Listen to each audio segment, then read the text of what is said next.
ऊपरी तौर पर मैं बस एक साधारण स्पाइडरमैन हूँ, लेकिन छिपकर मैं ओमनिट्रिक्स का मालिक हूँ, एक ऐसा टीनेजर जो लाखों एलियंस में बदल सकता है।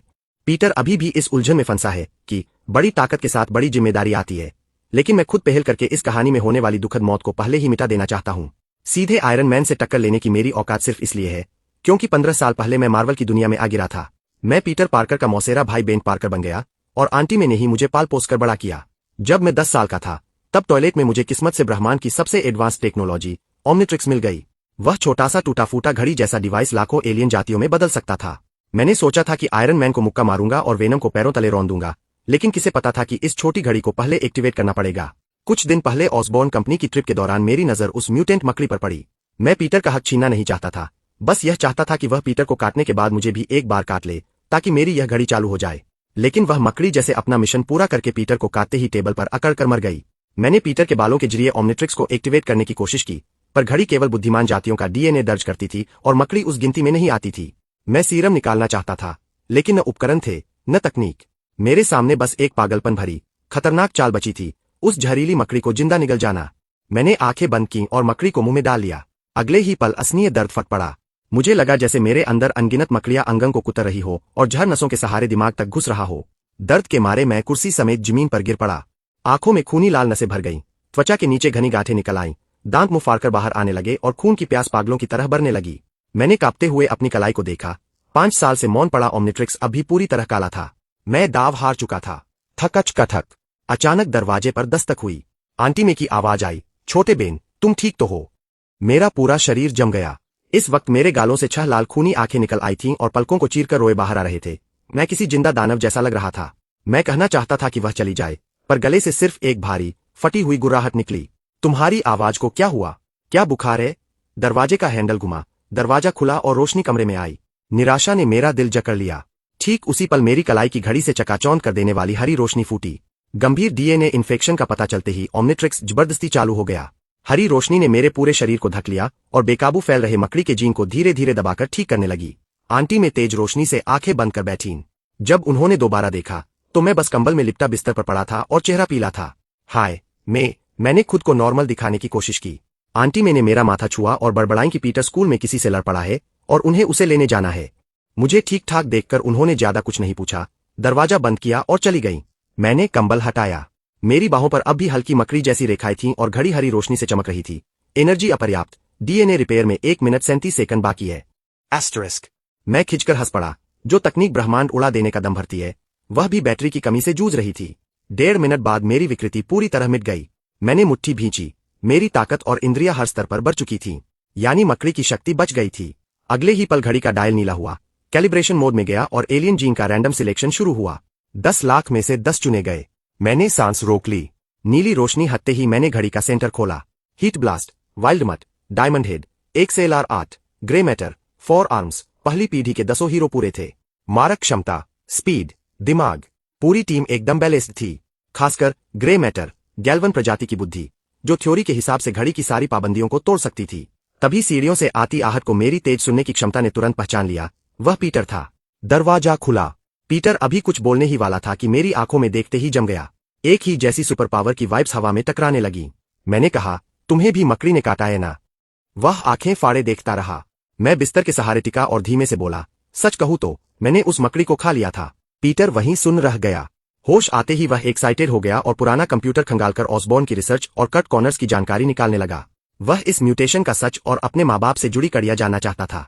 उसने मुझे साथ चलने को कहा, लेकिन मैंने सिर हिला दिया। मुझे कोई इंटरेस्ट नहीं है। इंटरेस्ट नहीं है? यह तो सुपर पावर है भाई। हम सुपर हीरो बन सकते हैं। सुपर हीरो, ये शब्द मेरे अंदर जरासी भी लहर पैदा नहीं करते। मैं हीरो बनने की कीमत देख चुका था कि पीटर के आसपास के लोग एक एक करके कैसे चले जाते हैं। मैं हीरो नहीं बनना चाहता था। मैं बस आंटी में को सुरक्षित रखना चाहता था और हर खतरे को शुरू होने से पहले ही कुचल देना चाहता था। ऑसबॉर्न के झनेटों में मैं नहीं पड़ना चाहता था, लेकिन वह डकैत जो इस कहानी में तय रूप से मौत लाएगा, उसे मुझे पहले ही खत्म करना था। मैंने पीटर को बाहर निकाला, दरवाजा बंद करके भीतर से कुंडी लगाई और ओमनिट्रिक्स का बटन दबाया। हरी रोशनी चमकी और मैं हथेली जितने छोटे ग्रे मैटर में बदल गया। मशीनों और तकनीक का विशाल ज्ञान मेरे दिमाग में भर गया और सोचने की स्पीड 100 गुना बढ़ गई। मैंने घड़ी के मूल प्रोग्राम को हैक करने की कोशिश की, पर एजमित ने उसे इतना कसकर लॉक किया था कि फिलहाल कोई रास्ता नहीं मिला। फिर मैंने व्यावहारिक रास्ता चुना। मेज पर चढ़कर 10 मिनट में कई दिनों का पेंडिंग फिजिक्स का होमवर्क निपटाया, फिर सीधा न्यूयॉर्क पुलिस के रिकॉर्ड सिस्टम को हैक कर लिया। यह मेरे लिए बच्चों का खेल था। मैंने फिल्टर लगाए, डकैती का आपराधिक इतिहास, क्वींस में सक्रिय, कलाई पर सितारे का टैटू। कुछ ही सेकंड में रिकॉर्ड सामने आ गया। डेनिस कैराडाइन, निचले स्तर का गुंडा, लंबा क्रिमिनल रिकॉर्ड और शहर से भागने से पहले एक आखिरी बड़ी लूट की तैयारी। वही था, वही आदमी जो कुछ दिनों बाद किसी भले इंसान को गोली मारकर स्पाइडरमैन के बनने की भारी कीमत वसूलने वाला था। मैंने सिस्टम बंद किया और ट्रांसफॉर्मेशन खत्म कर दिया। इस बार का बदलाव आधे घंटे तक चला था, ओरिजिनल कहानी के 10 मिनट से कहीं ज्यादा। मकड़ी के डीएनए ने मेरी ढलने की काबिलियत बढ़ा दी थी और एलियन बनने की टाइम लिमिट लंबी कर दी थी। आधा घंटा बहुत कुछ निपटाने के लिए काफी था। अगले दिन सुबह मैंने आंटी में से कहा कि दोस्तों से मिलने जा रहा हूं और जल्दी निकल पड़ा। मैं सीधे डेनिस के पास नहीं गया, पहले हेल्स किचन के आसपास चक्कर लगाकर उसकी हरकतों को समझा। वह गुंडा सचमुच भागने की फिराक में था। एक तरफ चोरी का माल बेचने के लिए खरीदार ढूंढ रहा था, तो दूसरी तरफ भागने से पहले एक आखिरी बड़ा हाथ मारने की सोच रहा था। शाम के वक्त मैंने उसे एक बंद पड़ी फैक्ट्री में किसी से डील करते देखा। मौका एकदम सही था। मैं एक गली में घुसा, हाथ उठाकर ऑमनिट्रिक्स दबाया और डायल को XLR 8 फास्ट फ्लैश स्टार के सिंबल पर घुमा दिया। हरी रोशनी चमकी, मेरा शरीर पल भर में लंबा होकर बदलने लगा। काली चमड़ी पूरे शरीर पर छा गई, हाथ पैरों और लंबी पूंछ पर नीली धारियां उभर आईं, पैरों ने रोलर जैसी शेप ले ली और काला मास्क नीचे आ गिरा, जिसमें से केवल मेरी तेज त्रिकोणीय पुतलियां दिख रही थीं। किना फ्लैश प्रजाति का XLR 8, पूरे ब्रह्मांड में अपनी भयानक स्पीड के लिए मशहूर एलियन। बस पैरों को हल्का सा हिलाते ही एक काली परछाई बनकर निकल पड़ा। रफ्तार इतनी तेज थी कि नंगी आंखों से पकड़ना नामुमकिन था। कानों में बस हवा की चीख गूंज रही थी और सड़क के दोनों तरफ की इमारतें पीछे छूटती जा रही थीं। कई किलोमीटर की दूरी मैंने आधे मिनट से भी कम में तय कर ली। बंद फैक्ट्री के अंदर डेनिस अभी सौदा खत्म करके चोरी के पैसों को खुशी खुशी गिन रहा था और रातों रात शहर से भागने की प्लानिंग कर रहा था। उसे कुछ समझ आता, उसे पहले ही उसकी गर्दन के पीछे तेज दर्द हुआ, आंखों के आगे अंधेरा छाया और वह बेहोश हो गया। जब वह दोबारा जागा तो उसने खुद को हवा में उल्टा लटका पाया। नीचे कई मीटर गहरी खाली जगह थी, जरा सा हिलते ही शरीर झूलने लगता। अंधेरी फैक्ट्री में धूल और जंग की बदबू भरी थी। मैं कहाँ हूँ? डेनिस डर के मारे कांप रहा था, उसकी आवाज रोने जैसी हो गई थी। वह तो बस एक मामूली गुंडा था, आम लोगों को डराना उसके बस की बात थी, लेकिन इतनी ऊंचाई पर लटकते ही उसकी हवा निकल चुकी थी। डेनिस कैराडाइन, मेरी आवाज खाली फैक्ट्री में गूंजी। XLR 8 की खास तेज डबल वॉइस उसमें खौफ भर रही थी। तुम जानते हो मैंने तुम्हें यहाँ क्यों लटकाया है? डेनिस बुरी तरह कांप गया और रोते हुए रेहम की भीख मांगने लगा। सर, मुझे नहीं पता। आपको पैसे चाहिए तो सब ले लीजिए, बस मुझे छोड़ दीजिए। वह मुझे साफ देखना चाहता था, पर मैं अंधेरे में खड़ा था। सिर्फ एक पतली, तेज और खूंखार परछाई दिख रही थी, जैसे झपटने को तैयार कोई शिकारी। मैंने एकदम ठंडे स्वर में कहा, मुझे सिर्फ तुम्हारी जान चाहिए। डेनिस उसी पल टूट गया। इतनी ऊंचाई से गिरने का मतलब था सीधा मौत। वह रो रोकर सफाई देने लगा कि उसने किसी का कुछ नहीं बिगाड़ा, अब कभी जुर्म नहीं करेगा और अभी सुधर जाएगा। मैं धीरे धीरे अंधेरे से बाहर आया। नीले और काले रंग की बॉडी, डायनासोर जैसी बनावट और बर्फ जैसी ठंडी पुतलियां। मुझे देखते ही डेनिस डर के मारे पैंट में पेशाब कर बैठा और रोना भी भूल गया। मैंने उसकी तरफ देखते हुए बिना किसी झिझक के कहा, अभी तक तुमने किसी को नहीं मारा है, लेकिन कुछ दिनों बाद तुम मारोगे। एक डकैती के बाद तुम एक भले बुजुर्ग को गोली मार दोगे। उसने पूरी जिंदगी मेहनत करके 2 बच्चों को बड़ा किया और सिर्फ उस सड़क से गुजरने की वजह से वह तुम्हारे हाथों मारा जाएगा। डेनिस एक पल के लिए सुन रह गया, फिर पागलों की तरह सिर हिलाने लगा। नामुमकिन, मैं किसी को नहीं मारूंगा, मैं अभी न्यूयॉर्क छोड़ दूंगा। उसने मुझे भविष्य देखने वाला कोई पागल समझा, लेकिन मैं जानता था कि यह कोई भविष्यवाणी नहीं, तय किस्मत थी। मुझे ज्यादा बहस करने में कोई इंटरेस्ट नहीं था। XLR 8 बनने के बाद मेरे स्वभाव में भी थोड़ी अधीरता आ जाती है। जब काम हाथों से हो सकता हो तो बातों की क्या जरूरत। मैंने अपना तेज पंजा उठाया और उसे बांधने वाली रस्सी की तरफ निशाना साधा। बस यह एक रस्सी काटनी थी और वह तय मौत की कहानी हमेशा के लिए खत्म। पीटर पर कोई बोझ नहीं आता और सारे हादसे समय से पहले टल जाते। मुझे दोष मत देना, मैंने ठंडे स्वर में कहा। दोष देना है तो अपनी किस्मत और गलत फैसलों को दो। मेरा पंजा धीरे धीरे रस्सी में धंसा, रेशे एक एक करके टूटने लगे और डेनिस की चीख पूरे कारखाने में गूंज उठी। लेकिन रस्सी पूरी तरह टूटने से ठीक 1 सेकंड पहले धमाका हुआ। फैक्ट्री की छत में अचानक एक बड़ा छेद फटा और एक लाल सुनहरी आकृति आग की लपटों को चीरती हुई आसमान से नीचे उतरी। हथेली के ब्लास्टर की शॉकवेव जमीन पर पड़ी और धूल चारों तरफ उड़ गई। उसने नीचे झपटकर डेनिस को गिरने से ठीक पहले थाम लिया, धीरे से जमीन पर रखा और फिर अपने सूट के थ्रस्टर्स के दम पर हवा में उड़ता हुआ ठीक मेरी आंखों के सामने आकर ठहर गया।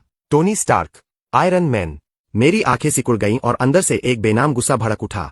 धत तेरी की, यह यहाँ कहाँ से टपक पड़ा? मैंने दांत भींचकर उसका नाम लिया, टोनी स्टार्क। मेरी आवाज में दबा हुआ गुस्सा साफ था। मैंने हजारों तरह की कैलकुलेशन की थी, पर यह कभी नहीं सोचा था कि आयरन मैन बीच में टांग अड़ाने आ जाएगा। वह अपने घमंडी लहजे में बोला, मुझे जानते हो? मार्क-3 सूट के अंदर से टोनी की वही ओवर कॉन्फिडेंट आवाज आई। लगता है मेरी पॉपुलैरिटी अब इतनी बढ़ गई है कि चिड़ियाघर से भागी कोई छोटी चिपकली भी मुझे पहचानती है। तभी उसके कान में जार्विस की आवाज आई, सर, यह जीव धरती की किसी भी जानी मानी स्पीशीज से मैच नहीं करता। एस्टरिस्क। टोनी ने अंदर ही अंदर आंखें घुमाई। मुझे याद दिलाने की जरूरत नहीं है, जार्विस। वह तो बस अपने नए सूट की फ्लाइंग कैपेसिटी टेस्ट करने निकला था, लेकिन शहर में बहुत तेज स्पीड से भागती किसी अनजान चीज का सिग्नल मिला, तो वह उसका पीछा करते हुए यहां तक पहुंच गया और ठीक इसी मर्डर की कोशिश के बीच आ टपका। उसकी नजर में तो मैं बस एक अजीब शक्ल वाला एलियन मॉन्स्टर था, जो एक इंसान को बेरहमी से मारने जा रहा था। उसने अपनी हथेली उठाई, हथेली में हल्की सफेद लाइट चमकी और उसने मुझे निशाने पर ले लिया। आज मैं यहां हूं, इसलिए तुम किसी को नुकसान नहीं पहुंचा पाओगे। हाथ ऊपर करो और सरेंडर कर दो, डायनासोर बॉय। Dinosaur boy. मुझे तो लगभग हंसी आ गई। मैंने एकदम ठंडे स्वर में कहा, बेकार में बीच में टांग अड़ाने वाले स्टार्क, यह मामला तुमसे जुड़ा ही नहीं है। हट जाओ। मुझे मजबूर मत करो कि तुम्हें भी इसके साथ निपटाना पड़े।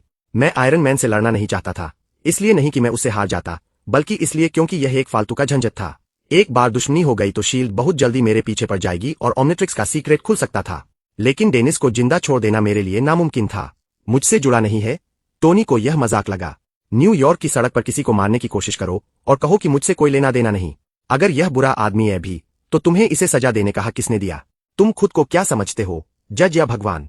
मैंने उसे घूरते हुए एक एक शब्द पर जोर देकर कहा, मैं इनमें से कोई नहीं हूं। मैं बस इतना जानता हूं कि यह आदमी एक मासूम बूढ़े की मौत की वजह बनेगा। अगर मैं इसे अभी मार दूं, तो उस इंसान की जान बचा सकता हूं। टोनी अकड़कर बोला, बकवास। अपनी इस झूठी भविष्यवाणी के चक्कर में तुम एक जीते जागते इंसान की जान ले लोगे। यह सीधी सीधी हत्या है। मैंने उसकी धर्म और ज्ञान बांटने वाली नौटंकी देखी और अचानक ठंडी हंसी हंस पड़ा। टोनी स्टार्क, तुम्हें मुझसे मर्डर की बात करने का क्या हक है? स्टार्क इंडस्ट्रीज किसकी लाशों पर खड़ी हुई है? भूल गए? दुनिया भर के जंग के मैदानों में तुम्हारे घर के बने हथियारों से मरे हुए लोगों की लाशें पड़ी है। कितने बच्चे तुम्हारी बनाई मिसाइलों के नीचे दबकर मर गए। तुम्हारे बेचे हुए हथियारों ने जितने लोगों को मारा है, वह ऐसे 10 देने से भी ज्यादा है। और अब तुम लोहे का यह डिब्बा पहनकर खुद को इंसाफ का देवता समझ रहे हो। क्यों एक बुरे आदमी को बस हथियार डालते ही शरीफ मान लिया जाए और एक अच्छे इंसान को बार बार किस्मत की चक्की में पीसा जाए? मेरी बातें तेज चाकुओं की तरह टोनी के दिल में उतर गईं। सूट के अंदर उसका चेहरा तुरंत भारी हो गया और वह काफी देर तक चुप रहा। यही उसका सबसे दर्दनाक अतीत था। पहले जो मौतें उसके लिए सिर्फ कागजों का आंकड़ा थीं, उनका वजन उसे तब समझ आया जब वह खुद गुफा में मौत के मुंह से बचा था। इसीलिए मैंने हथियारों का कारखाना बंद कर दिया, उसने अब बहुत भारी आवाज में कहा, जिसमें पहले वाली अकड़ गायब थी। मैंने उस पर दबाव बनाए रखा। क्या फैक्ट्री बंद कर देने से पुराना सब मिट जाता है?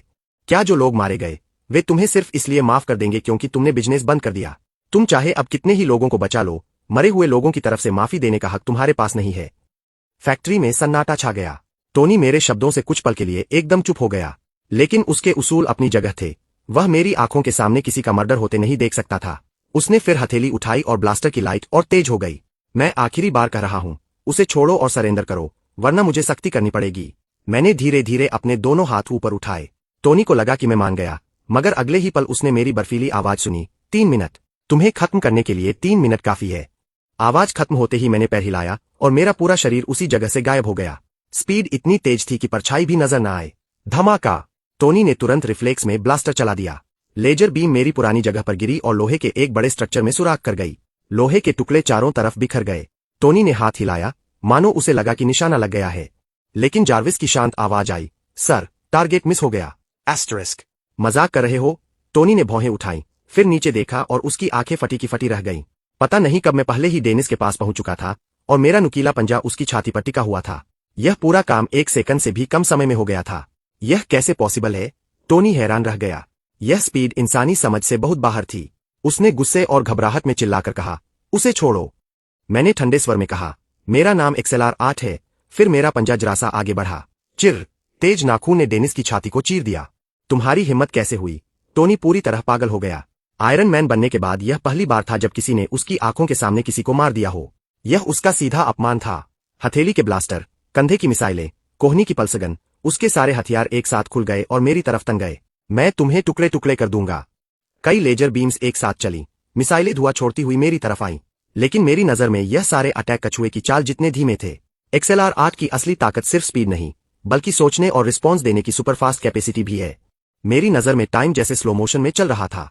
बीम्स का रास्ता, मिसाइलों की डायरेक्शन, सब साफ दिख रहा था। मैंने पैर हिलाया और काली बिजली की तरह उन घने हमलों के बीच से निकलता चला गया। लेजर बीम्स मेरे शरीर को छूकर निकल गईं। मिसाइलों को मैंने आसानी से चकमा दे दिया और वे सब जाकर फैक्ट्री की दीवारों से टकरा गईं। धमाके पर धमाके होने लगे। पूरी जर्जर फैक्ट्री हिलने लगी और चारों तरफ धुआं छा गया। धुआं छंटने पर भी मैं वही खड़ा था, एक खरोंच तक नहीं आई थी। मैंने ताना मारते हुए कहा, बहुत धीमे हो टोनी। स्टार्क इंडस्ट्रीज के हथियार बस इतने ही काम के हैं। बकवास बंद करो। टोनी गुस्से से दांत पीसने लगा और सीधे थ्रस्टर्स चालू करके मेरी तरफ झपटा। उसे लगा कि क्लोज कॉम्बैट में मेरा यह दुबला शरीर उसके भारी भरकम सूट की ताकत नहीं झेल पाएगा, मगर वह मेरे पास पहुंच पाता उससे पहले ही मैं फिर गायब हो गया। अगले ही पल मैं उसके पीछे प्रकट हुआ, ऊंचा उछला और एक भारी किक उसके सूट के बेकार रिएक्टर पर दे मारी। धड़ाम। उस जबरदस्त वार से टोनी कई कदम लड़खड़ाया और लगभग गिरने ही वाला था। अभी वह संभल भी नहीं पाया था कि मेरी पूंछ लोहे के कोड़े की तरह घूमी और उसके हेलमेट के साइड में जा लगी। टन। लोहे की जबरदस्त टक्कर गूंजी। टोनी अपने भारी सूट समेत तिरछा उड़ता हुआ फैक्ट्री की दीवार तोड़कर बाहर जा गिरा और जमीन को घसीटते हुए लंबी खाई बनाता चला गया। सूट के अंदर टोनी का सिर चकरा गया और कानों में सीटी बजने लगी। जार्विस ने तुरंत वार्निंग दी, सर, माइल्ड कंकशन और सूट 12% डैमेज हो चुका है। एस्टरिस्क। टोनी दांत पीसकर उठा, धत तेरी की, इस मॉन्स्टर में इतनी ताकत कहां से आई? सैकड़ों किलोमीटर प्रति घंटे की स्पीड और XLR 8 की अपनी पावर, टाइटेनियम अलॉय का सूट भी इसे आसानी से नहीं झेल पा रहा था। जार्विस, ऑटो फाइट मोड पर स्विच करो। कंट्रोल तुम संभालो। टोनी समझ चुका था कि अपने इंसानी रिफ्लेक्स से वह मेरी हवा को भी नहीं छू पाएगा, इसलिए उसने कंट्रोल AI को दे दिया। समझ गया sir. Auto fight mode on. Suit की आंखें और तेज चमकने लगीं और सारे वेपन्स अपने आप लॉक होने लगे। जार्विस का रिस्पॉन्स टाइम इंसानों से कहीं तेज था। थ्योरी के हिसाब से वह मेरी चाल पकड़ सकता था। आओ डायनासोर बॉय, टोनी ने दांत पीसते हुए कहा, देखता हूं अब कितनी देर बचते हो। मैंने अपनी कलाई घुमाई और होठों पर एक ठंडी मुस्कान आ गई। Auto mode. जार्विस भी XLR 8 की टॉप स्पीड को नहीं पकड़ पाएगा। राउंड 2। Tony Stark. मैंने शरीर नीचे झुकाया, दौड़ने की पोजीशन ली, मेरा मास्क पूरी तरह नीचे गिर गया और मैंने बर्फीली आवाज में कहा, उम्मीद है तुम इसे बर्दाश्त कर पाओगे। बात पूरी भी नहीं हुई थी कि मैं फिर भाग पड़ा। इस बार मैंने कोई पैंतरा नहीं बदला, सीधा टोनी की तरफ दौड़ा। मेरी काली परछाई एक लंबी लाइन बन गई। स्पीड इतनी भयानक थी कि हवा में सोनिक बूम हो गया। Target locked, fire. जार्विस ने तुरंत रिएक्ट किया, सारे हथियार एक साथ चल पड़े, लेकिन फिर भी 1 सेकंड की देर हो चुकी थी। लेजर छूटने से पहले ही टोनी के सामने पहुंच चुका था। धड़ाम।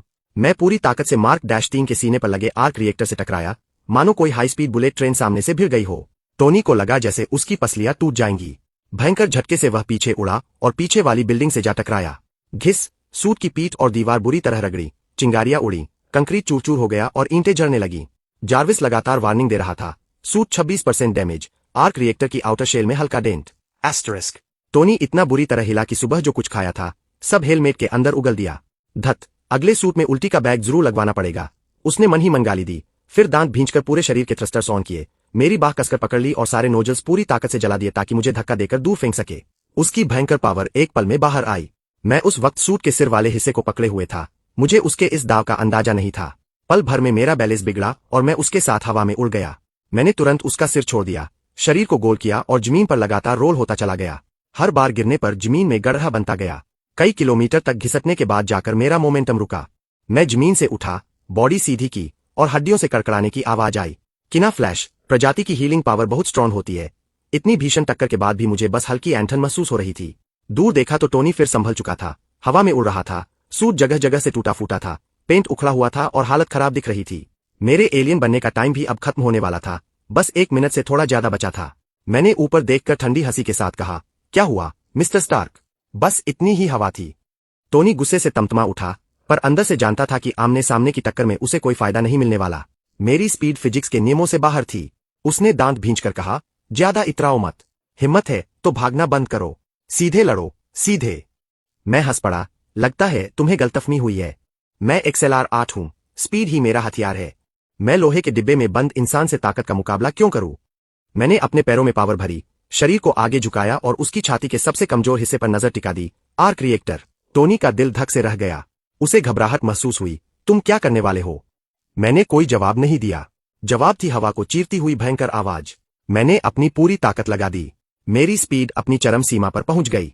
आम आंखें तो छोड़ो, जार्विस का हाई स्पीड कैमरा भी सिर्फ एक धुंधली काली लकीर ही रिकॉर्ड कर पा रहा था, जैसे यह रफ्तार खुद स्पेस को फा रही हो। टोनी की आंखें सिकुड़ गईं। उसने सूट को बचाने की कोशिश की, पर बहुत देर हो चुकी थी। Too fast. मैं काली बिजली बनकर उसके सीने की तरफ झपटा। धूप में चमकते मेरे काले नुकीले पंजे भयंकर काइनेटिक फोर्स के साथ सीधे आर्क रिएक्टर में धंस गए। चटक। एक साफ टूटने की आवाज गूंजी। मेरे काले पंजों ने उस भयानक स्पीड के साथ रिएक्टर की बाहरी हिफाजती परत को चीर दिया था। परित्यक्त फैक्ट्री के बाहर खुले मैदान में इस समय मैं XLR 8 बनकर आयरन मैन से लड़ रहा था। मैंने अपनी बंदूक जैसी भुजा से वार किया। आयरन मैन जोर से झटका खाकर रह गया। सूट के भीतर से छोटी सी स्पार्किंग की आवाज फूटी और हेलमेट की लाइट कुछ बार टिमटिमाने के बाद पूरी तरह बुझ गई। धड़ाम, भारी सूट जोर से जमीन पर गिर पड़ा। चांदी नीले रिएक्टर पर एक छोटा सा चीरा उभर आया था, जैसे किसी ने कुदाल से बेरहमी से उसे काट दिया हो। सर, रिएक्टर डैमेज हो गया है, एनर्जी लीक हो रही है। जार्विस की आवाज सूट के भीतर से सुनाई दी। टोनी किसी से भी ज्यादा अच्छी तरह इसका अंजाम समझता था। यह रिएक्टर सिर्फ सूट की पावर सप्लाई नहीं था, बल्कि उसकी जान भी था। यह उसके सीने में जड़ा था और इससे निकलने वाली एनर्जी इलेक्ट्रोमैग्नेट को चलाती थी, जो शरीर के भीतर फंसे लोहे के टुकड़ों को रोके रखती थी ताकि वे खून के बहाव के साथ दिल में न धंस जाए। मेरा यह वार सीधे उसकी सबसे बड़ी कमजोरी पर पड़ा था। दरार इतनी बड़ी नहीं थी कि रिएक्टर बंद हो जाए, लेकिन इससे भयानक टॉक्सिक लीकेज होने वाला था। कुछ ही सेकंड में टोनी के अंदर जहर फैलने के लक्षण तेजी से बढ़ने लगे। जार्विस ने तुरंत रिएक्टर की पावर घटा दी, सिर्फ बुनियादी लाइफ सपोर्ट चालू रखा और कहा, मैं अभी मिस पॉट्स को कॉल कर रहा हूं। मत करो। टोनी ने उल्टी और चक्कर को दबाते हुए आदेश बीच में ही रोक दिया। उसे अभी तक यह भी पता नहीं था कि सामने वाला कौन है और उसका मकसद क्या है। वह किसी भी हालत में पेपर को खतरे में नहीं डाल सकता था। अब देखो कितना समय बचा है। टोनी स्टार्क, मैंने उसे जान से मारने का इरादा नहीं किया था। मेरी नजर चित पड़े मार्क -3 आर्मर पर जा टिकती है, और जितना देखता हूं उतना ही इसमें रिसर्च की वैल्यू महसूस होती है। जैसे ही फैसला किया, मैंने तुरंत हाथ चला दिए। मेरे दोनों हाथ इतने तेज चले कि परछाई बन गए और पलक झपकते ही सूट की एक बाह उखाड़ दी। तुम आखिर चाहते क्या हो? टोनी चीख उठा। सूट बंद होने के बाद उसका व्यू बंद हो चुका था। उसे बस महसूस हुआ कि हाथ पर ठंडक दौड़ी और वह खुद को किसी खुले हुए डिब्बे जैसा असहाय, घबराया और डरा हुआ पा रहा था। टाइम ही मनी है टोनी, तुमने मेरे कई मिनट बर्बाद किए हैं। मुझे अपना नुकसान तो वसूलना ही पड़ेगा। मैंने हिंसक तरीके से उसे खोलना जारी रखा और 2 ही झटकों में टोनी का मास्क उखाड़ दिया। सड़ी हुई खट्टी बदबू का एक झोंका सीधे चेहरे पर पड़ा और मेरा आधा शरीर घिन के मारे पीछे की ओर झुक गया। ओह, तुमने सूट के अंदर ही उल्टी कर दी। बहुत घिनौना। तो यह कोई साधारण लोहे का डिब्बा नहीं, सड़ी हुई मछली का डिब्बा निकला। मैंने घृणा से हाथ में पकड़ा मास्क झटका और सारी गंदगी वापस टोनी के चेहरे पर जा गिरी। टोनी का चेहरा हरा पड़ गया, बाल तक भीग चुके थे। तुम समझते हो यह किसकी देन है? बेशक तुम्हारी अपनी। याद है मैंने तुम्हें चेतावनी दी थी, बेकार की दखलंदाजी मत करना। मेरे हाथ और भी तेजी से सूट को उधेड़ने लगे। मुझे पहले इस चीज को 100 बार धोना पड़ेगा, ऊपर से डिटर्जेंट की पूरी बोतल उड़ेलनी होगी। मेरे पास इससे अच्छा सुझाव है। चुप। मैंने फुर्सत में उसे एक घूंसा भी जमा दिया। आधे मिनट से भी कम समय में पूरा सूट पुर्जों में बिखर चुका था। मैं अपने जितने ऊंचे पुर्जों के ढेर को कंधे पर उठाकर टोनी की ओर हाथ हिलाता हूं। मेरी सलाह है, अपनी गर्लफ्रेंड को फोन कर दो, नहीं तो तुम्हें स्टार्क टावर तक पैदल जाना पड़ेगा और अगले दिन तुम्हारा यह हाल हर अखबार की हेडलाइन बनेगा। इतना कहकर मैं पुर्जे लेकर बिजली सी रफ्तार से निकल गया। रास्ते में मुझे एहसास हुआ कि इतने सारे हिस्सों में से एक भी नीचे नहीं गिरा। शायद XLR-8 की स्पीड फील्ड और स्पाइडरमैन की बायोस्टैटिक इलेक्ट्रिसिटी एक दूसरे पर चढ़कर आपस में मिल गई थी। मेरे मन में खुशी कौंध गई। 1 सेकंड में मैंने पूरे आर्मर को स्कैन कर लिया, छिपा हुआ लोकेटर ढूंढकर नष्ट कर दिया और पुर्जों को ठीक से छिपा दिया। आर्मर पर रिसर्च की बात अभी जरूरी नहीं थी। ग्रे मैटर छोटे चमत्कारी रूप में बदलने के बाद आराम से उसे समझा जा सकता था। फिलहाल सबसे जरूरी था स्कूल पहुंचना। 10 सेकंड बाद मैं स्कूल पहुंच गया, सारे कैमरों से बचते हुए वॉशरूम में घुसा और कुछ सेकंड बाद अपने असली इंसानी रूप में लौट आया। घंटी ठीक उसी समय बजी और मैं आखिरी सेकंड पर क्लास में घुस पड़ा। बहुत बढ़िया, एकदम टाइम पर पहुंचे। जरा भी नहीं। बेंट पार्कर, क्लास टीचर कड़े चेहरे के साथ पोडियम पर खड़ी थीं, हाथ उठाए तिरछी नजर से मुझे देख रही थीं। तुम देर से आए हो, तो फिर तेज धावक हमेशा देर से क्यों पहुंचते हैं? मैं वापस अपनी सीट पर जाकर बैठ गया। अमेरिका के स्कूलों में स्टूडेंट अगर पढ़ने आ जाए तो वही बहुत होता है। कोई सिर्फ आखिरी मिनट पर आने के लिए उन्हें परेशान नहीं करता। आगे बैठी सफेद बालों वाली लड़की ने जैसे ही टीचर की पीठ घूमी, सिर मोड़कर धीरे से पूछा, हे बेंट, आज देर कैसे हो गई? 1 सेकंड की देरी नहीं होती हार्डी, मैंने होमवर्क निकालते हुए जवाब दिया। फेलिशिया हार्डी, स्कूल की मशहूर अमीर और खूबसूरत लड़की, और मैं उसकी दूसरी सीक्रेट पहचान भी जानता था, भविष्य की ब्लैक कैट। बस अभी उसे अपने पिता के अतीत का पता नहीं था और नहीं वह उस अपराध की राह पर चली थी। तुम्हारे पास हमेशा बहाने होते हैं। फेलिशिया होंठ सिकोड़कर वापस बैठ गई। मुझे गंभीरता से किताब पलटते देख उसे अचानक अजीब सी हमदर्दी महसूस हुई। हम दोनों वही लोग थे जो मेहनती तो थे, पर क्लास के सबसे बड़े जीनियस नहीं माने जाते थे। वह सोच रही थी कि कोई स्टडी ग्रुप बनाया जाए और मुझे बुलाया जाए, लेकिन जैसे ही वह बोलने वाली थी, क्लास टीचर पलट आई और वह डरकर तुरंत चुप हो गई। मेरा ध्यान उसकी फीलिंग्स पर नहीं गया। मेरे दिमाग में तो बस अभी अभी हासिल किया हुआ आयरन मैन का सूट घूम रहा था। असली मार्क -3, कौन लड़का उसे ठुकरा सकता है? ग्रे मैटर में बदलने के बाद मैं उसकी बनावट और पूरी टेक्नोलॉजी आसानी से समझ सकूंगा। बस अफसोस यही था कि कोर का आर्क रिएक्टर खोला नहीं जा सकता था। टोनी ने कोल्ड न्यूक्लियर फ्यूजन टेक्नोलॉजी को दिल के बराबर छोटे आकार में समेट दिया था। अगर यह सचमुच समझ में आ जाए तो अपना खुद का हाईटेक सूट बनाना और एडवांस मशीनरी तैयार करना मेरे लिए कोई मुश्किल काम नहीं रहेगा। तभी ध्यान भटकते भटकते मेरे दिमाग में एक पहचानी सी चुभन उठी, मेरी स्पाइडर सेंस। मैंने हाथ बढ़ाया और हवा में उड़कर आती पर्ची को बिना देखे सटीक पकड़ लिया। मैं एक स्टडी सेशन रखने वाली हूँ, ग्वेन को बुलाने का सोच रही हूँ, तुम भी मेरे घर आना चाहोगे? नीचे फेलिशिया का नाम लिखा था। मैंने सिर उठाया और सीधे उसकी नजर से नजरें मिलाईं। उसने आंख मारी और धीरे से होंठ हिलाकर इशारा किया। तुम अपने कजिन पीटर पार्कर को भी साथ ला सकते हो। ग्वेन और पीटर सालों से क्लास में पहले 2 स्थान पर कब्जा जमाए रखने वाले टॉपर थे। पीटर को किसी खूबसूरत और जीनियस लड़की से मिलवाना इससे तो कहीं बेहतर था कि वह हर दिन किसी और के बारे में सोच सोचकर टाइम वेस्ट करे। लेकिन मैंने फिर भी सिर हिला दिया और पर्ची को मरोड़कर बॉल बना दिया। माफ करना फेलिशिया, स्कूल के बाद मुझे कुछ काम है। और जहां तक पीटर की बात है, मुझे लगता है उसके पास भी आजकल ज्यादा टाइम नहीं होगा। फेलिशिया का मूड तुरंत ऑफ हो गया और वह नाराज होकर मुंह फेर कर बैठ गई। सब बहाने हैं। साथ पढ़ना नहीं है तो साफ साफ कह दो। उसने मन ही मन कसम खाई कि छुट्टी होने तक वह मुझसे बिल्कुल बात नहीं करेगी। जब वह और ग्वेन मिलकर स्टडी ग्रुप बनाएंगी और उनके मार्क्स टॉप पर आएंगे, तब देखेगी कि मुझे पछतावा होता है या नहीं। उस समय अगर मैं आकर मिन्नतें भी करूंगा, तब भी वह दरवाजा नहीं खोलेगी। मैंने इस पर ज्यादा ध्यान नहीं दिया और सिर झुकाकर मन लगाकर पढ़ाई करने लगा। अजीब बात यह थी कि आज मेरा दिमाग असाधारण रूप से साफ चल रहा था। जो बातें पहले देर तक सोचने पर समझ आती थीं, आज तुरंत दिमाग में बैठ रही थीं। क्या यह स्पाइडर की शक्तियों का असर था, या ग्रे मैटर में बदलने के बाद मिली नॉलेज का साइड इफेक्ट? शायद दोनों का मिक्स। मैं जानता था कि मैं पीटर जितना बड़ा जीनियस नहीं था। पीटर तो मिडिल स्कूल में ही दुनिया बदल देने वाला वेब फ्लूइड बना सकता था, और कॉर्नर्स की लिजर्ड टेक्नोलॉजी तो इस दौर से बहुत आगे थी। लेकिन मेरे पास ओमनिट्रिक्स था। लाखों एलियन डीएनए में ढेरों ऐसी प्रजातियां थीं जिनकी बुद्धिमत्ता का कोई जवाब नहीं था। पूरे दिन की पढ़ाई के बाद मुझे बस ऐसा लगा जैसे मेरा दिमाग एकदम रिफ्रेश हो गया हो। उधर फेलिशिया भीतर ही भीतर तड़प रही थी। वह चाहकर भी मेरी परवाह करना बंद नहीं कर पा रही थी, फिर भी जिद में मुझसे बात नहीं कर रही थी। वह मन ही मन खुश भी हो रही थी कि उसने मुझे पूरे दिन इग्नोर किया तो मैं जरूर बहुत दुखी हुआ हूंगा। बड़ी मुश्किल से छुट्टी की घंटी बजी। उसने तुरंत मुड़कर मेरा रिएक्शन देखना चाहा, पर मेरी सीट तो पहले ही खाली थी। दूर कॉरिडोर में सिर्फ मेरी पीठ दिख रही थी जो बिना पीछे देखे क्लासरूम से बाहर निकल रही थी। सड़ियल कहीं का। वह गुस्से से पैर पटकने लगी। पूरे दिन मेरा दिमाग इतना शार्प रहा कि मैं पढ़ाई में डूबकर फेलिशिया को पूरी तरह भूल ही गया था। और जहां तक स्कूल के बाद की बात थी, जाहिर था कि मेरा इंतजार कुछ बहुत ही भयानक और जरूरी काम कर रहा था। क्लासरूम से बाहर निकलते ही मेरी टक्कर उतावले कदमों से चलते पीटर से हो गई। हे बेंट, तुमने मन बदल लिया क्या? क्या तुम मेरे साथ कॉर्नर्स को खोजने चलोगे? पीटर की आंखें चमक उठीं। उसे लगा मैं खास उसके लिए आया हूं। तुम कुछ ज्यादा ही सोच रहे हो। मुझे इस काम में कोई इंटरेस्ट नहीं है। मैंने कंधे उचकाए। जुबान से मैंने यह कहा, पर दिल में जानता था कि कॉर्नर्स की जेनेटिक्स टेक्नोलॉजी ओमनिट्रिक्स की आनुवंशिक जड़ों से गहराई से जुड़ी है। पर मेरे पास अभी इतना ज्ञान नहीं था कि उस सीरम के फॉर्मूले को पूरी तरह समझ सकूं। सचमुच रिसर्च करनी होती तो ग्रे मैटर में बदलना काम आता, लेकिन मैं पीटर और कॉर्नर्स के सामने अपनी पहचान कभी उजागर नहीं कर सकता था। सुबह ही मैं XLR 8 के रूप में टोनी स्टार्क से भिड़ चुका था। इस वक्त मैं पहले से ही तूफान के बीच में था। ऊपर से क्रॉस स्पीशीज जेनेटिक्स का असली राज तो रिचर्ड पार्कर के उस ब्रीफ केस में छिपा था जो वह पीटर के लिए छोड़ गया था, इसलिए भटकने की कोई जरूरत ही नहीं थी। मैं बस तुम्हें याद दिलाने आया हूँ।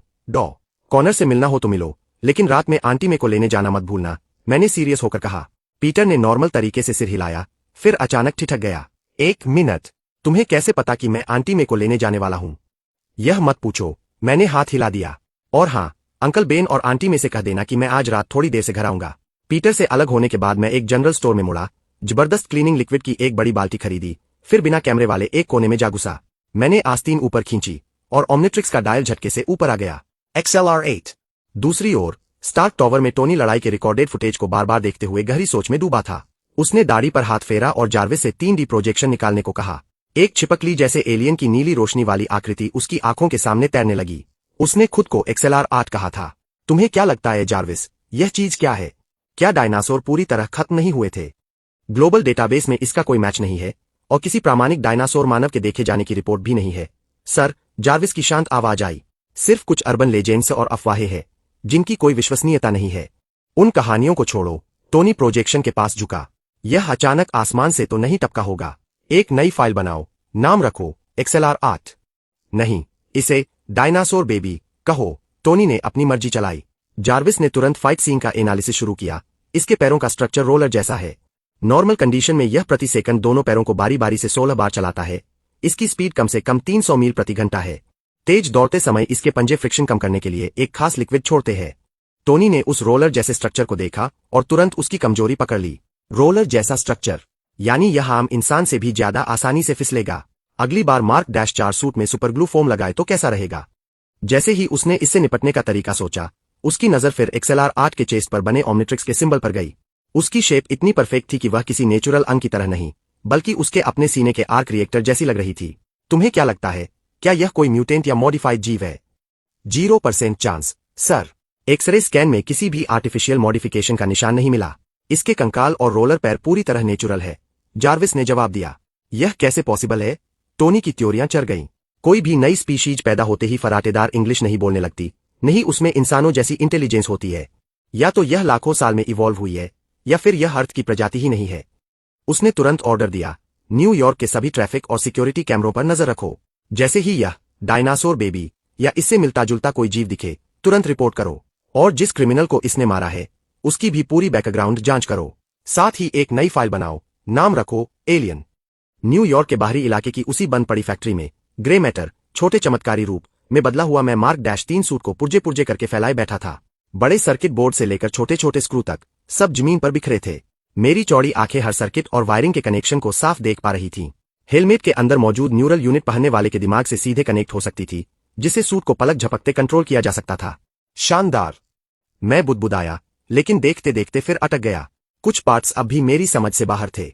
मेरी बेसिक फिजिक्स की नॉलेज अभी थोड़ी कच्ची थी। भले ही एलियन दिमाग में डेटा दर्ज था, पर इंसानी दिमाग उसे पूरी तरह कनेक्ट नहीं कर पा रहा था। इसलिए मैंने सोचा कि जब तक एलियन फॉर्म का टाइम खत्म नहीं होता, तब तक फिजिक्स की किताबें ही चाट ली जाए। आधे घंटे बाद ओमनिट्रिक्स का कूलडाउन खत्म हुआ। डायल तेजी से घूमा और एक चौड़े सर्किट जैसे सिंबल पर जाकर रुक गया। मैंने डायल दबाया, काला लिक्विड जैसा मैटर पल भर में मेरे पूरे शरीर पर चढ़ गया और हरी चमकती रेखाएं सर्किट बोर्ड की तरफ फैल गईं। Upgrade, transforming beast. यह एजमिथ द्वारा बनाया गया गैल्वन बी ग्रह का एक मैकेनोमॉर्फ जीव था, जो किसी भी मशीन या टेक्नोलॉजी से जुड़ सकता था, उसे कंट्रोल कर सकता था और उसे सुपर एडवांस लेवल पर अपग्रेड कर सकता था। आज मैं यही टेस्ट करना चाहता था, क्या बिना आर्क रिएक्टर के इस खाली पड़े लोहे के सूट को अपग्रेड की मदद से चलाया जा सकता है। मेरा 2 मीटर से ऊंचा कालाहरा शरीर झुका। मैंने हथेली आर्मर के खाली सीने पर रखी और अगले ही पल मेरा पूरा शरीर लिक्विड बनकर पानी की तरह बहा और पूरे मार्क -3 सूट पर लिपट गया। पहले जो सूट लाल और सुनहरे रंग का था, वह तुरंत शाइनी ब्लैक और नियॉन ग्रीन लाइंस में बदल गया। ओमनिट्रिक्स का कोर ठीक उसी जगह जाकर सेट हो गया जहां पहले आर्क रिएक्टर हुआ करता था। मैं झटके से खड़ा हो गया। लोहे के जोड़ एक कड़क आवाज के साथ लॉक हो गए। मुझे लगा ही नहीं कि मैंने कोई आर्मर पहना है। ऐसा लगा जैसे मैं खुद ही वो आर्मर बन चुका हूं। बस एक सोच के साथ मेरी हथेलियां सीधे हाईटेक थ्रस्टर और प्लाज्मा बीम कैपेसिटर में बदल गईं। कंधों और बाहों की प्लेटें एक साथ खुल गईं, जिनके अंदर अनगिनत मिसाइलों की कतारें सज गईं। जो चीजें टोनी के सूट में एक बार इस्तेमाल करके खत्म हो जाती थीं, वे अपग्रेड की शक्तियों के आगे अनलिमिटेड रीलोड हो सकती थीं। यह तो चलता फिरता तबाही का सामान था। मैं जितना देखता, उतना ही एक्साइटेड होता जा रहा था। अगर सैटेलाइट से पकड़े जाने का डर होता, तो मैं अभी इसी वक्त फैक्ट्री की छत फाड़कर आसमान में उड़ जाता। आधे घंटे बाद एक तीखी अलार्म साउंड गूंज उठी। ओमनिट्रिक्स की घड़ी लाल रंग में चमकने लगी और उसने मुझे जबरदस्ती मार्क -3 सूट से अलग करके वापस मेरे इंसानी रूप में ला खड़ा किया। अभी जो आर्मर पल भर पहले मेरी शक्तियों के बल पर तेजी से मूव कर रहा था, वह मेरे अलग होते ही ढह गया, मानो उसकी रीढ़ की हड्डी ही निकाल ली गई हो। उसके सारे पुर्जे और स्क्रू फर्श पर बिखर गए। धत तेरी की। मैंने गहरी सांस छोड़ी। अफसोस की बात यह थी कि अपग्रेड के अलग होते ही सूट की सारी मॉडिफाइड बनावट बेअसर हो गई थी। इसका सीधा मतलब यह था कि इस सूट को नॉर्मल तरीके से पहनकर फाइट में नहीं उतर सकता था। हर जगह लोहे के पुर्जों का ढेर घसीटना पॉसिबल नहीं था और ऊपर से टोनी स्टार के रडार पर आने का खतरा अलग था। तभी मुझे अचानक गैल्वेनिक मैकेनोमॉर्फ के उस खतरनाक म्यूटेंट रूप मेलवेयर की याद आई। वह टेक्नोलॉजी को सीधे निगल सकता था और उसे परमानेंटली अपने अंदर समा सकता था, यहां तक कि उसने एक बार ओमनिट्रिक्स के कोर की भी कॉपी बना ली थी। छोड़ो यार, कहीं गलती से ओमनिट्रिक्स ही करप्ट न हो जाए। मैंने उस ख्याल को तुरंत दिमाग से बाहर निकाला। इसके बाद का पूरा टाइम मैंने ओमनिट्रिक्स के कूलडाउन होने, फिर से एलियन में बदलने और नए नए एक्सपेरिमेंट करने में बिता दिया, जब तक कि बाहर आसमान में पूरी तरह अंधेरा नहीं छा गया। न्यूयॉर्क की रात कभी भी सेफ नहीं होती। यहां अगर कोई रात के वक्त अकेले सड़क पर निकले, तो लूट लिया जाना बहुत नॉर्मल बात है। खासकर तब, जब किसी को रात 9 बजे शिफ्ट खत्म होने के बाद 12 ब्लॉक पैदल चलकर किसी सन्नाटे वाली मेट्रो स्टेशन की तरफ जाना पड़े। ऐसी राह और भी डरावनी हो जाती है। आंटी मे ने ठंडी हवा के झोंके से बचने के लिए अपने शरीर को सिकोड़ लिया। सालों की मेहनत और गरीबी ने उन्हें उम्र से पहले ही कमजोर बना दिया था। उनके धूसर सफेद बाल बेजान से लटक रहे थे। वह बार बार घबराहट में सड़क के मोड़ की तरफ देख रही थीं। हर गुजरती काली परछाई उनके दिल की धड़कन बढ़ा देती थी। सुबह पीटर ने साफ साफ कहा था कि वह स्कूल के बाद उन्हें लेने आएगा, लेकिन वह घंटों से ठंडी हवा में खड़ी थीं और उसका दूर दूर तक कोई अतापता नहीं था। उन्होंने सोचा कि अकेले ही घर लौट जाए, पर डर था कि अगर पीटर रास्ते में आ रहा हो तो वे एक दूसरे को मिस न कर दें। पर जैसे जैसे टाइम बीत रहा था, उनका मन भारी होता जा रहा था। पहले कभी पीटर ने उन्हें इतना इंतजार नहीं करवाया था। कहीं पीटर के साथ कोई हादसा तो नहीं हो गया। चिंता किसी बेल की तरह उनके दिल से लिपट गई। जब उनसे और खड़ा नहीं रहा गया, तो वे वापस जाने के लिए मुड़ी ही थीं कि तभी सड़क के छोर से एक काली परछाई तेजी से दौड़ती हुई उनकी तरफ आई। आंटी मे ने डरकर अपना पर्स कसकर पकड़ लिया। हे आंटी मे, मैंने दूर से ही आवाज दी। वे स्ट्रीट लाइट के नीचे उस पीली सी रोशनी का सहारा लिए खड़ी थीं। बेंट, आंटी मे के मुंह से निकला। हैरानी के साथ साथ उनके दिल से एक बहुत भारी पत्थर हट गया। वे तेजी से मेरी तरफ आईं और अपने झुर्रियों भरे खुरदरे हाथों से मेरी कलाई कसकर पकड़ ली। इस घर को संभालने और 2 अनाथ बच्चों को बड़ा करने के लिए आंटी मैंने अनगिनत तकलीफें सही थीं। वे ज्यादा पढ़ी लिखी नहीं थीं, इसलिए बरसों तक रेस्तरां में बर्तन मांजने जैसे थका देने वाले काम ही कर पाईं। सैलरी बहुत कम थी, फिर भी उन्होंने कभी कोई शिकायत नहीं की थी। तुम यहाँ कैसे आए बेटा? उन्होंने कांपती आवाज में पूछा। मैंने मन ही मन सोचा, बिल्कुल इसीलिए आया हूँ क्योंकि मुझे चैन नहीं पड़ रहा था। एस्टरिस्क। ज्यादातर मल्टीवर्स के स्पाइडरमैन के लिए कैनन इवेंट्स मानो उसकी किस्मत बनकर आती है। एक मुसीबत टालो तो दूसरी पीछे पीछे चली आती है। मैंने पूरी ताकत लगाकर अंकल बेन की जान तो बचा ली थी, पर मेरे दिल में हर पल यह डर बैठा रहता था कि कहीं यह खौफनाक हादसा आंटी में पर न टूट पड़े। स्कूल खत्म होते ही मैंने पीटर को बार बार याद दिलाया था कि आंटी में को लेने जरूर जाए, पर मेरा दिल गवाही नहीं दे रहा था। और हकीकत ने वही साबित किया जिसका मुझे डर था। पीटर आखिरकार अपने माता पिता के अतीत के चक्कर में यह बात भूल ही गया। मेरे मन में पीटर पर हल्की झुंझलाहट उठी, पर मैं आंटी में को और परेशान नहीं करना चाहता था, इसलिए मैंने एक सीधा सा झूठ कर दिया। पीटर ऑसकॉर्प में डॉ कॉनर से मिलने गया है आंटी। उसके पास टाइम थोड़ा कम था, इसलिए उसने मुझे आपको रिसीव करने भेज दिया। डॉ कॉनर्स का नाम सुनते ही आंटी में का दिल धक से बैठ गया। वे अच्छी तरह जानती थीं कि इस साइंटिस्ट का पीटर के माता पिता से गहरा कनेक्शन रहा है। वे समझ गईं कि पीटर शायद उनके अतीत का सच जानने ही वहां गया होगा। जब से पीटर को स्टोर रूम में अपने पेरेंट्स का छोड़ा हुआ पुराना सूटकेस मिला था, वह उनके गायब होने के सच को लेकर पागल सा हो गया था। यह जिद आंटी में के दिल में गहरी चुभन पैदा करती थी। उन्होंने मुझे और पीटर को हमेशा अपने सगे बच्चों की तरह माना था, पर पीटर का यह बर्ताव उन्हें डरा रहा था। उन दिनों पीटर के माता पिता छोटे से बच्चे को उनके पास छोड़कर रातों रात चले गए थे और फिर कभी नहीं लौटे। उन्होंने और अंकल बेन ने पुलिस में कंप्लेंट भी की थी, पर कोई सुराग नहीं मिला। उनके मन में हमेशा यह खौफ रहता था कि कहीं वे लोग किसी डेंजरस क्राइम या कॉन्स्पिरेसी में न मारे गए हों। वे बेहद डरी हुई थीं कि कहीं पीटर भी उनके चक्कर में सीधे किसी बड़े खतरे में न कूद पड़े। चिंता मत कीजिए आंटी में, मैंने आगे बढ़कर उनके कंधे थामे और प्यार से समझाया। पीटर बस पहली बार अपने मम्मी पापा के सच के करीब पहुंचा है, इसीलिए थोड़ा इमोशनल होकर डूब गया है। सब ठीक हो जाएगा। आंटी में की आंखें भर आईं। उनकी खुरदरी हथेलियों ने मेरा हाथ ऐसे जकड़ रखा था मानो जरा सा ढीला छोड़ते ही हम दोनों बच्चे उनसे बहुत दूर निकल जाएंगे और उनकी जिंदगी से हमेशा के लिए गायब हो जाएंगे। बहुत टाइम से एक बात उनके दिल में अटकी थी, क्या मैं भी पीटर की तरह अपने असली माता पिता को ढूंढना चाहता हूं, पर उनमें कभी पूछने की हिम्मत नहीं हुई थी। अगर कोई बच्चा अपने खून के रिश्तों के पास जाना चाहे तो यह नॉर्मल है, उन्हें मुझे रोकने का कोई हक नहीं था। लेकिन यह सोचकर ही कि वे मुझे या पीटर को खो देंगी, उनका कलेजा कांप जाता था। मैंने उनका हाथ थोड़ा और कसकर थामा और माहौल के इस भारीपन को झटके में तोड़ दिया। चलिए आंटी में, अब घर चलते हैं। मुझे तो बहुत जोरों की भूख लगी है। रात काफी गहरी हो चुकी थी और हम दोनों एक दूसरे का हाथ थामे ठंडी सड़क पर घर की ओर कदम बढ़ाने लगे। घर के दरवाजे पर अंकल बेन बहुत देर से बेचैनी में हमारा इंतजार कर रहे थे। लौटते हुए हम दोनों को देखते ही वे जल्दी जल्दी आगे बढ़े। उनके चेहरे पर हैरानी साफ दिख रही थी। उन्हें उम्मीद नहीं थी कि आंटी में को लेने में जाऊंगा, पीटर नहीं। बेंट में पीटर कहाँ है? उन्होंने पूछा। मुझे वही झूठ फिर दोहराना पड़ा जो मैंने अभी आंटी में से कहा था, लेकिन अंकल बेन को धोखा देना इतना आसान नहीं था। उन्होंने मेरी आंखों में देखा, उनकी नजर में एक अजीब सा दर्द और गहराई थी। वे एक ही पल में मेरे इस मासूम झूठ को समझ गए। फिर भी उन्होंने मुझे सबके सामने बेनकाब नहीं किया, नहीं डांटा। उल्टे उनके मन में मेरे प्रति एक अजीब सी तसल्ली और इज्जत जाग उठी। झूठ बोलना गलत है, यह वे जानते थे, लेकिन वे यह भी समझ रहे थे कि यह बच्चा इस परिवार को बिखरने से बचाने और आंटी में का दिल न दुखाने के लिए ऐसा कर रहा है। घर के दोनों लड़के असाधारण रूप से समझदार थे, लेकिन मैं पीटर से भी ज्यादा मैच्योर और सिचुएशन को संभालने वाला था। अंकल बेन हमेशा मानते आए थे कि इस परिवार के लिए किस्मत का दिया एक नायाब तोहफा हूं। शुक्रिया बेटा, उन्होंने भारी आवाज में कहा। कोई बात नहीं अंकल बेन, यह तो मेरा फर्ज था, मैंने मुस्कुराते हुए कहा। आगे से ऐसी चीजें मुझे सौंप दीजिए, मैं तो वैसे भी फ्री ही रहता हूं। मैं चाहता तो यही हूं, मगर अफसोस तुम आज सुबह बहुत जल्दी निकल गए थे। अंकल बेन की आंखें हल्की सी नम हो गईं और उन्होंने अपने भारी हाथ से मेरे कंधे को थपथपाया। अच्छा, तुम मेरे को अंदर ले जाओ, मैं यही बाहर रुककर पीटर का इंतजार करता हूं। इतनी रात हो गई है अंकल बेन, अंदर बैठकर इंतजार करना सही रहेगा ना? मैंने उनका हाथ पकड़कर उन्हें अंदर ले जाने की कोशिश की, लेकिन अंकल बेन ने धीरे से हाथ उठाकर मुझे रोक दिया। उनकी आवाज नरम थी, मगर आंखें और इरादे एकदम अडिग। नहीं बेंट, मैं यहीं इंतजार करूंगा।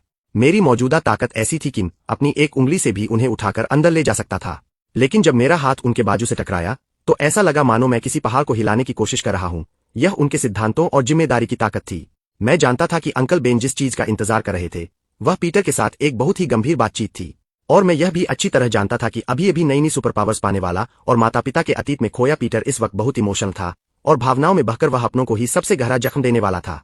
मूल टाइमलाइन में यही तीखी बहस पीटर को गुस्से में दरवाजा पटककर घर से बाहर जाने पर मजबूर करती है।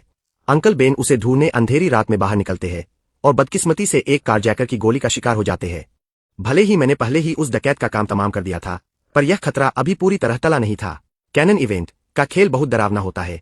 डेनिस ने सही तो कोई और अपराधी उस रात सड़क पर हो सकता था। अंधेरे में न जाने कितने खतरे घात लगाए बैठे थे।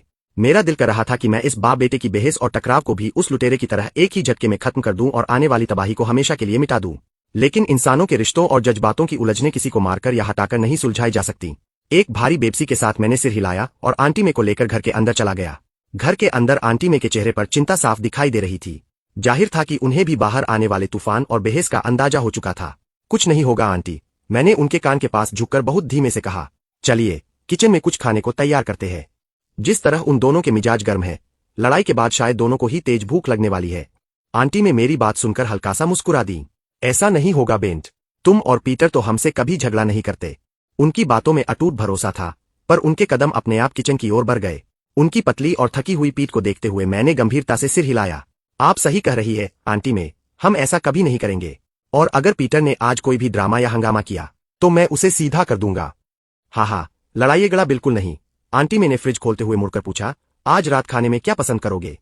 कुछ भी आसान सा बना लीजिए आंटी। मैं डाइनिंग टेबल की कुर्सी पर बैठ गया। फ्राइड चिकन या पोर्क चॉप, कुछ भी चलेगा। मुझे तो इतनी जबरदस्त भूख लगी है कि मैं पूरा का पूरा सुअर सफाचट कर सकता हूँ। यह कोई मजाक या अतिशयोक्ति नहीं थी। ओमनिट्रिक्स के असर और स्पाइडर बाइट की वजह से हम दोनों के शरीर में मकड़ी की महाशक्तियां तेजी से डेवलप हो रही थीं। हमारा शरीर म्यूटेट हो रहा था और ताकत तेजी से बढ़ रही थी। इस बॉडी ट्रांसफॉर्मेशन के लिए शरीर को बहुत ज्यादा कैलोरीज और एनर्जी की जरूरत थी, जब तक कि शक्तियां पूरी तरह स्थिर हो जाए। दूसरी ओर ओमनिट्रिक्स से अलग अलग एलियंस में बदलने पर ऊर्जा सीधे ओमनिट्रिक्स के कोर से खर्च होती थी, इसलिए उसे मेरी अपनी शारीरिक ताकत या स्टेमिना खत्म नहीं होता था।